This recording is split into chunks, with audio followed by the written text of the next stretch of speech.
J'ai reçu de M. André Chassaigne et des membres du groupe de la Gauche démocrate et républicaine une motion d'ajournement déposée en application de l'article 128 alinéa 2 du règlement. La parole est à M. Nicolas Sansu. Merci, Monsieur le Président. Monsieur le Ministre, Mesdames les Présidentes, mes chers collègues, au terme de notre discussion générale, il semble que notre Assemblée se dirige vers la ratification de ce traité sur la stabilité, la coordination et la gouvernance que l'on devrait nommer, Monsieur le Ministre, ne vous en déplaise, de son vrai patronyme, le traité d'austérité perpétuelle. C'est un jour triste pour notre pays, c'est un jour triste pour l'Europe, c'est aussi un jour triste pour toutes celles et tous ceux qui ont au cœur la coopération, la solidarité et la fraternité. J'en appelle à mes amis de gauche, j'en appelle à vous qui ne supportez pas que le modèle néolibéral ou ordolibéral brise des hommes et des territoires. Mes chers collègues de la majorité, les manifestants d'Athènes, ce sont nos frères et nos sœurs, et ils ne veulent pas de cette Europe-là. Les indignés de Madrid, ce sont nos frères et nos sœurs, et ils ne veulent pas de cette Europe-là. Les manifestants de Lisbonne, ce sont nos frères et nos sœurs, et ils ne veulent pas de cette Europe-là. Et les manifestants de Paris, ce sont nos frères et nos sœurs, et ne l'oubliez pas, ce sont aussi des électeurs de François Hollande. Oui, c'est une grande voix du peuple de gauche qui a résonné dimanche à quelques encablures de notre enceinte, de ce peuple qui refuse de se coucher devant les forces de la pensée unique. Le cri d'alarme est lancé. Il nous revient à tous de l'entendre. Il nous revient de l'entendre, de le comprendre d'abord pour sauver l'idée européenne. Je suis un Européen convaincu parce que je suis un internationaliste forcené. Or, si nous continuons dans le chemin de cette Europe libérale, de cette Europe inégalitaire, de cette Europe du chômage, de la pauvreté, c'est l'Europe même qui peut mourir dans le chaos des projets d'austérité perpétuelle. J'ai peur, Monsieur le Ministre, que vos preuves d'amour ne s'apparentent à de l'étouffement. Oui, c'est l'application de ces traités d'austérité qui pousse l'idée européenne à l'échafaud. Elle porte même en elle les germes nauséabonds d'une montée des nationalismes, du racisme, de la xénophobie et des extrêmes droites européennes. Grande est donc notre responsabilité collective devant ce traité de soumission à la compression généralisée. Grande est la responsabilité de la France devant son peuple, mais aussi devant les peuples de toute l'Europe. De quelle France a-t-on besoin aujourd'hui? C'est de la France de Rousseau, de Voltaire, de celle de Robespierre, de Saint-Just, celle de Victor Hugo et de Jaurès dont nous avons besoin. C'est le souffle de 1789, de 1848, de 1936, de 1945 que notre pays doit porter sur le continent. Et parfois, il y a des ruptures dans l'histoire. N'ayons pas peur de ces ruptures. Avec ce traité, on est loin du compte, on est loin de l'exigence de renégociation, on est loin de l'enthousiasme que le peuple de gauche avait pu déceler dans une réorientation de l'Europe. Il n'est point besoin de rappeler ici, à la tribune de l'Assemblée, les discours enflammés contre la conduite de la politique européenne libérale. C'était l'heure où l'on ne prônait pas l'allégeance au marché financier. Vous me permettrez de citer, comme seule source, les propos de Monsieur le Premier ministre Jean-Marc Ayrault qui expliquait, le 21 février dernier, au nom du groupe socialiste, lors du débat sur le mécanisme européen de stabilité, je cite « Nous n'acceptons pas d'enfermer les peuples dans une camisole, fût-elle cousue de fil d'or. Nous n'acceptons pas que la pensée unique soit institutionnalisée et que les peuples n'aient d'autre choix que l'austérité, quel que soit leur vote. Nous ne voulons pas d'une démocratie sous conditions. » Fin de citation. Quelle clairvoyance en ce 21 février 2012. Monsieur le ministre, comprenez bien que les contradictions évidentes ne sont pas une satisfaction que l'on brandit comme des trophées. Non, notre volonté, encore et encore, c'est de vous convaincre que cette Europe libérale, qui engendre la crise financière, économique, sociale et politique, nous mène à la faillite, à l'exacerbation des divisions et de la haine. C'est aussi notre rôle de vous réaffirmer que face aux spéculateurs, on ne contourne pas, on affronte. L'engagement numéro 11 du candidat Hollande, qui a été notre champion à tous les deux au deuxième tour, marquait à juste titre la nécessité de renégocier le traité. Et cet engagement avait été pris car, comme l'ont précisé mes collègues Alain Bocquet, François Assincy, Marc Dolez, Gabriel Serville et bien d'autres, la ratification de ce traité ne résoudra en aucun cas la crise existentielle que traverse l'Union européenne. Ce traité d'austérité ne nous prémunira pas contre de nouvelles attaques des marchés financiers, mais au contraire renforcera leur tutelle au prix de l'abandon de toutes les grandes avancées sociales du siècle précédent et du dessaisissement démocratique des citoyens et des peuples. Le pacte d'austérité budgétaire consacre l'orthodoxie budgétaire par la sanctuarisation de la règle d'or de l'équilibre des comptes publics au détriment des dépenses publiques et sociales utiles. Ce traité ne résoudra pas non plus la crise politique de l'Union européenne. Il ne résorbera pas le fossé béant qui sépare les citoyens des dirigeants européens en contournant leur volonté et en leur faisant payer cette énième crise du capitalisme. Ce traité ne permet nullement cette sortie de crise parce que ce traité n'a qu'un objectif: conforter l'Europe libérale à l'œuvre depuis tant d'années, de l'acte unique au traité de Lisbonne. C'est en cela, Monsieur le Ministre, que nous avons notre cohérence, parce qu'il n'y a pas de rupture avec ce traité. En Europe, si les salariés de Florange, si les fonctionnaires espagnols, si les retraités grecs se serrent la ceinture, les marchés financiers et les établissements bancaires font ripaille. Et Monsieur le Ministre, vous proposez aux salariés, aux retraités, aux couches populaires et aux couches moyennes de se serrer la ceinture en attendant la solidarité, la fameuse discipline. Vous avez raison, après ils auront moins faim. Non, la solidarité ne saurait passer après la discipline. Je ne peux que rappeler ici les mots si forts, si poignants de Mikis Theodorakis et Manolis Glezos, je les cite. « Ne croyez pas vos gouvernements lorsqu'ils prétendent que votre argent sert à aider la Grèce. Leur programme de sauvetage de la Grèce aide seulement les banques étrangères. Si les États ne s'imposent pas sur les marchés, ces derniers les engloutiront. Si vous autorisez aujourd'hui les sacrifices des sociétés grecques, irlandaises, portugaises et espagnoles sur l'autel de la dette et des banques, ce sera bientôt votre tour. » Fin de citation. Oui, le problème de l'Europe libérale, c'est la prééminence d'un système financier prédateur qui a mis les outils en place pour faire payer ses errements par les peuples. Je vais vous donner quelques chiffres pour illustrer mon propos et montrer combien des pratiques financières sont inconséquentes. La dette publique espagnole est passée de 36,1% du produit intérieur brut en 2007 à 68,5% en 2011. Celle de l'Irlande est passée de 25% à 108% sur la même période. Et pourtant, on défendra difficilement la thèse qu'Espagnols ou Irlandais se sont jetés frénétiquement sur les médicaments ou bien ont décidé de partir en retraite à 40 ans. C'est le désastre des systèmes bancaires qu'ils ont sur les bras. En fait, les finances publiques éclusent les désastres de la finance privée, subprime notamment. Désastre de la finance privée rendu possible parce que l'Union européenne n'a eu de cesse de courir frénétiquement vers la déréglementation et la dérégulation. Oui, mes chers collègues, comme l'a dit le président de la République, dans un discours fondateur de sa campagne électorale, l'ennemi, c'est la finance. Et on peut même ajouter l'ennemi de l'industrie, l'ennemi de l'emploi, l'ennemi des services publics, c'est la finance. Et surtout, si l'ennemi est la finance, comme cela a été dit, alors le traité d'austérité perpétuelle est sa machine de guerre. Pour attaquer la finance, pour modifier substantiellement la construction européenne, il est impérieux de revoir ce traité qui est mauvais. Il était néfaste au printemps, il l'est toujours à l'automne. Pas une ligne, pas un mot n'a été modifié depuis sa signature par Nicolas Sarkozy le 2 mars dernier. Notre Premier ministre nous l'a confirmé la semaine dernière sur France 2, affirmant à propos de ce traité que d'un point de vue juridique, et je le cite, il n'a pas été renégocié.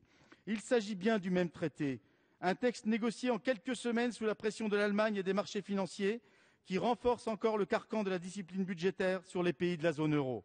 Un pacte budgétaire qui complète en les durcissant encore les nouvelles dispositions de surveillance et les sanctions prévues par le pacte de stabilité récemment réformé. Autant de mesures qui touchent de plein fouet la souveraineté des peuples et sont contraires à la démocratie. Ainsi, l'article 3 du traité prévoit-il que la situation budgétaire des administrations publiques doit être en équilibre ou en excédent. Le déficit structurel annuel ne devra pas excéder 0,5% du PIB nominal sur un cycle économique. En cas de dérapage, et je cite, un mécanisme de correction sera déclenché automatiquement, prévoit le texte. Ces règles ne pourront être contournées qu'en cas de circonstances exceptionnelles dûment détaillées. Au-delà des principes posés, le pacte prévoit le renforcement des mécanismes nationaux et supranationaux de contrôle de la discipline budgétaire des États. Un dispositif de surveillance et de sanctions où les projets de budget nationaux se trouvent soumis à un contrôle européen au printemps de chaque année, avant qu'ils ne soient présentés dans les parlements nationaux, c'est le fameux semestre européen. En pratique, des inspecteurs de la Commission pourront être dépêchés dans les États récalcitrants, comme c'est déjà le cas en Grèce, au Portugal et en Irlande, ces fameux inspecteurs européens caricaturé en croque-mort dans les journaux grecs. Belle image. Plus aucun État ne pourra échapper à l'objectif de l'équilibre budgétaire. Les sanctions sont rendues quasi automatiques tout au long de la procédure en cas de dérapage ou de déficit supérieur à 3% du produit intérieur brut. Le fameux 3% retenu déjà dans notre projet de loi de finances initiale pour 2013 et qui fera débat entre nous. De plus, un contrôle juridictionnel supranational est prévu pour vérifier le respect des engagements des États. La Cour de justice européenne pourra être saisie par un État membre si celui-ci estime qu'un de ses partenaires n'a pas correctement transposé cette règle d'or dans son droit national. La Cour pourra sanctionner financièrement le contrevenant. La crise donne ici le plus beau prétexte aux technocrates européens pour imposer leurs décisions au peuple souverain. Notre Assemblée et les représentants du peuple que nous sommes en feront les frais dès la semaine prochaine avec le débat organisé salle Lamartine sur la prise en compte des orientations budgétaires européennes par le projet de loi de finances dans le cadre du semestre européen. Débat où interviendront dès la première phase des présidents de commission du Parlement européen et mieux, un ou des représentants de la Commission européenne non élus. En face, les députés auront droit à 2 minutes pour poser des questions. 2 minutes, c'est déjà sans doute trop. Mes collègues François Assincy et Marc Dolez vous ont fait la démonstration que ce traité portait atteinte à la souveraineté budgétaire de la France et donc au droit des parlementaires de décider librement du budget de la nation et de la sécurité sociale. Avec ce traité, les représentants élus par le peuple ne décideront plus des choix budgétaires et des orientations économiques et sociales. Les institutions de l'Union européenne chapeauteront les parlements nationaux. On le sait, les choix faits par la Commission et par l'Union ne se feront pas forcément dans l'intérêt des peuples. Pour s'en convaincre, il suffit de voir comment les dirigeants européens ont géré la crise en multipliant les sommets de la dernière chance, les plans d'austérité, en menant une offensive sans nuance contre les dépenses publiques et les droits sociaux, blocage des salaires, réduction du nombre de fonctionnaires, réforme des retraites, de l'assurance maladie, remise en cause des politiques et prestations sociales, privatisation. Je n'ai pas entendu parler ici des conséquences directes de ce traité sur les peuples. Pourtant, nous avons un exemple. Regardons nos amis grecs, qui sont passés sous la coupe du fameux mécanisme européen de stabilité, partie intégrante du TSCG. Le peuple grec voit avec frayeur débarquer la fameuse Troïka, et on va lui imposer un 9e plan d'austérité de suite. On comprend mieux d'ailleurs que l'Espagne hésite à passer sous la coupe du MES et du TSCG. Mais je veux être encore plus précis. Ce 9e plan d'austérité qui frappe nos amis grecs, comment se décline-t-il après les 8 autres? C'est la baisse des salaires de 22%, avec un salaire minimum qui va passer à moins de 480 €. C'est la baisse des salaires des jeunes de 32%. C'est le plafonnement des allocations chômage à 313 € par mois. C'est la suppression des protections sur les contrats à durée indéterminée. C'est le licenciement programmé de 150 000 fonctionnaires. Ce sont les privatisations de l'eau, de l'électricité, de l'énergie. Et les conséquences, c'est un PIB grec qui s'est contracté de 25% et un chômage qui a plus que doublé, atteignant 22%. Voilà la traduction concrète de ce que d'aucuns osent appeler un soutien à la Grèce. Oui, le TSCG et son bras armé, le MES, que la gauche avait refusé de ratifier le 21 février dernier, n'est pas seulement un document du bon usage des finances publiques, c'est un instrument de dérégulation. C'est le principe même de la conditionnalité des aides, qui n'est pas un mécanisme de solidarité, mais bien un outil pour les néolibéraux, pour contribuer à la casse des droits sociaux, pour contribuer à la déréglementation du travail, pour contribuer à jeter les travailleurs contre les chômeurs, à opposer les travailleurs des différents pays entre eux dans une compétition mortifère. Voilà la réalité. Il n'y a pas que le front de gauche qui l'affirme. Au-delà des économistes de différents bords dont la renommée n'est plus à faire, 3 instituts indépendants, OFCE, IMK et WIFO, ont indiqué qu'entre 2010 et 2013, les dispositifs prévus par le TSCG ou avant le six-pack et le pacte Euro Plus devrait aboutir à réduire le PIB de la zone euro de près de 7 points. Avec ce traité, c'est l'affirmation que la rémunération du capital prime encore sur celle du travail. C'est l'interdiction dogmatique du déficit structurel et du déséquilibre budgétaire au risque de condamner l'investissement public, moteur de la croissance, de la création des richesses et d'emplois. Et l'annonce parue dans un journal du soir qui tente à accréditer l'idée que la seule variable d'ajustement dans notre pays serait le coût du travail, ne manque pas de nous inquiéter. Quid du coût du capital, de ce gavage des actionnaires et des banquiers? La pensée unique a vraiment la vie dure. C'est la victoire, n'en déplaise à celles et ceux qui ne voudraient croire le contraire, c'est la victoire de Milton Friedman sur Keynes. Pourtant, quelle pantalonnade que ce déficit structurel. Le Wall Street Journal, que l'on ne saurait soupçonner d'être un agent du laxisme budgétaire, ironise sur la divergence des estimations d'écart conjoncturel, c'est-à-dire la différence entre le déficit courant et le déficit structurel, rendu à propos des finances publiques états-uniennes, respectivement par la Commission européenne, toujours donneuse de leçons, et le Congressional Budget Office, commission parlementaire, vigie des finances publiques aux États-Unis. Le CBO, donc le Congressional Budget Office, voit lui un écart conjoncturel états-unien à 5,3% du produit intérieur brut des États-Unis. La Commission européenne et ses méthodes ne voient, elles, qu'un petit 0,5%, soit une différence du simple au décuple. Monsieur le ministre, votre réponse tout à l'heure sur le déficit structurel perd un peu de son sens. Cela amène à deux conclusions. D'abord, chacun y met un peu ce qu'il veut, ou presque. Et ensuite, on voit que la Commission européenne, qui va être décisive dans le calcul du déficit structurel, a un calcul très restrictif du déficit conjoncturel, ce qui entraînera mécaniquement le lancement de procédures de redressement plus nombreux. Mes chers collègues, le pire serait de se laisser enfermer dans ce couloir du TSCG qui amoindrira les possibilités des États, des parlements nationaux, des établissements publics et des collectivités territoriales pour soutenir des projets de développement. Et si vous avez des doutes, chers amis de la majorité, il y a un moyen simple pour ne pas commettre d'impair. Il suffit de regarder qui sont les plus profonds laudateurs du texte et qui sont ceux qui souhaitent sa remise en cause.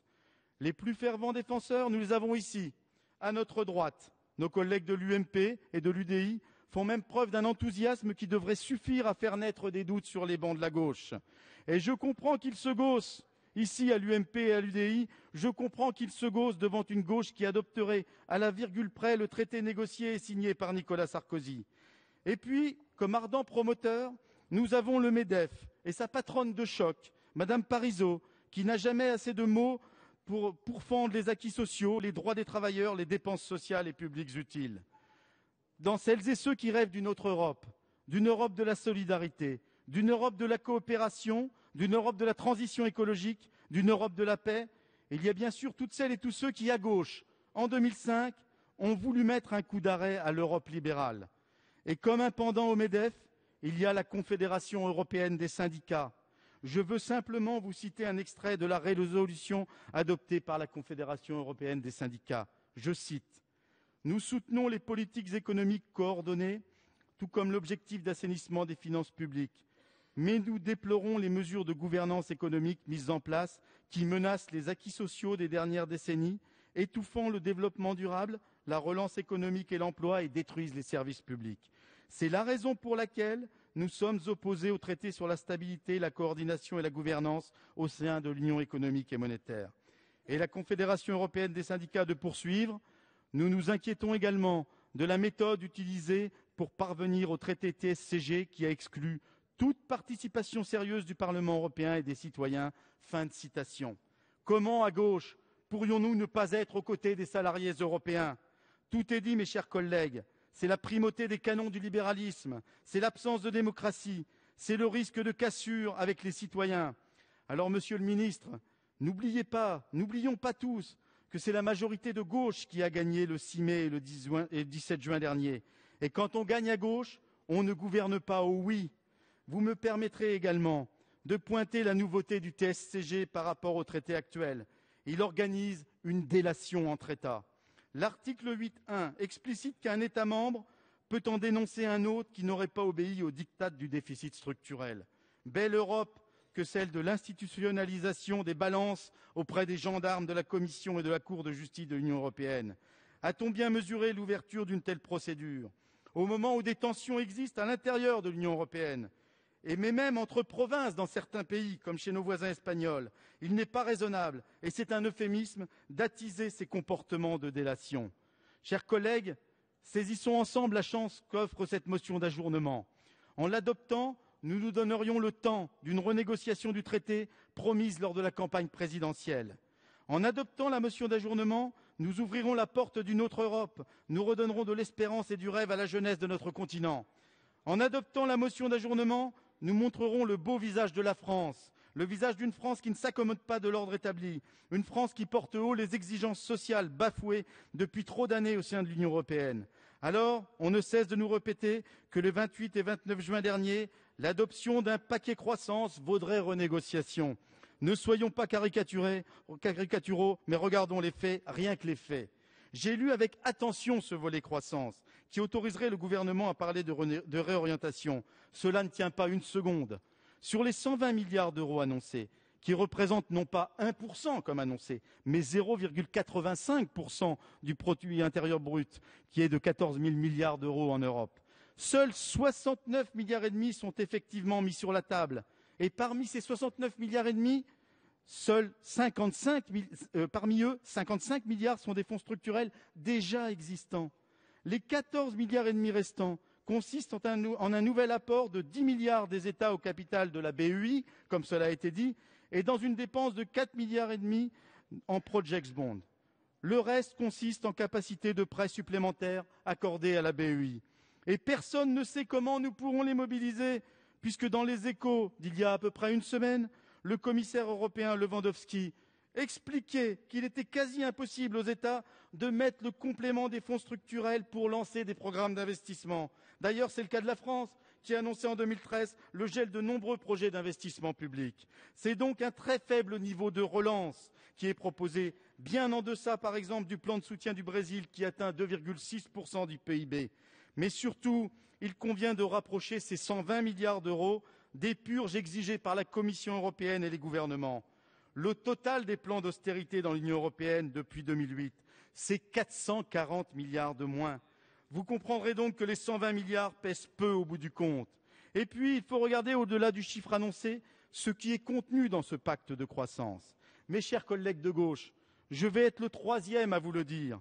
Savez-vous que se trouve intégré l'engagement à mettre en œuvre pleinement la directive services, héritière de la directive Bolkestein? Savez-vous aussi que ce pacte propose de libéraliser toujours plus le marché de l'énergie? Savez-vous enfin que ce pacte vise à placer les politiques de l'emploi sous le contrôle de la Commission européenne via un véritable semestre européen de l'emploi? Et vous connaissez comme moi le fâcheux penchant de la Commission qui, à n'en pas douter, prônera la déréglementation du marché du travail. Voilà la réalité de ce pacte.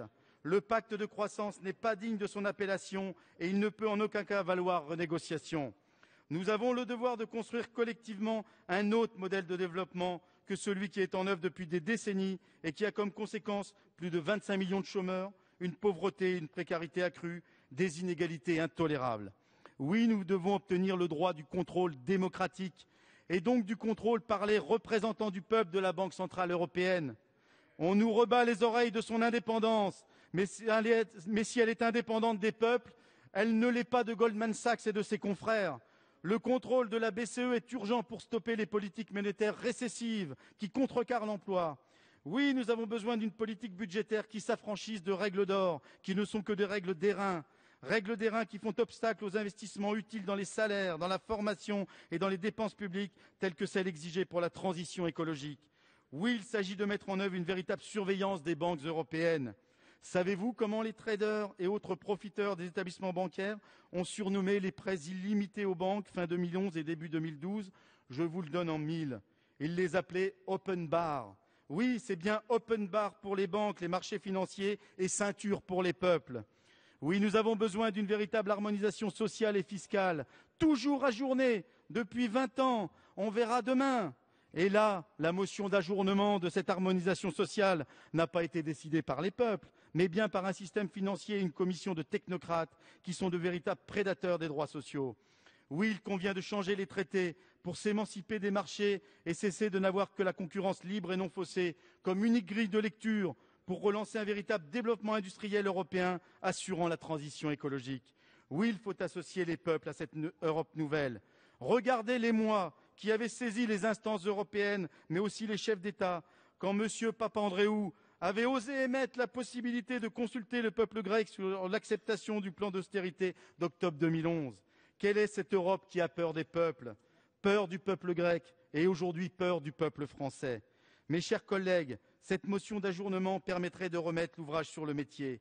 chacun mesure que le chemin emprunté par l'Union européenne s'apparente de plus en plus à une impasse. C'est l'impasse pour les salariés de Sanofi, pour les salariés de Florange, pour les salariés d'Aulnay. C'est une impasse pour toutes celles et tous ceux qui voient s'amoindrir le service public. C'est une impasse pour une jeunesse à qui l'on ne promet que du sang et des larmes. Nous considérons que la discussion de ce traité d'austérité budgétaire doit être reportée donc pour 3 raisons. Tout d'abord, mes chers collègues de la majorité, parce que ce traité, signé par Nicolas Sarkozy, n'a pas été renégocié, contrairement à l'engagement pris par le président de la République. Ensuite, parce qu'il nous faut d'abord débattre de toutes les mesures alternatives que nous vous proposons pour sortir l'Union européenne de la crise. Et enfin, parce que l'organisation d'un référendum est un impératif démocratique, dans un contexte national et européen où des résistances sociales et citoyennes émergent contre précisément les mesures préconisées par ce traité d'austérité budgétaire.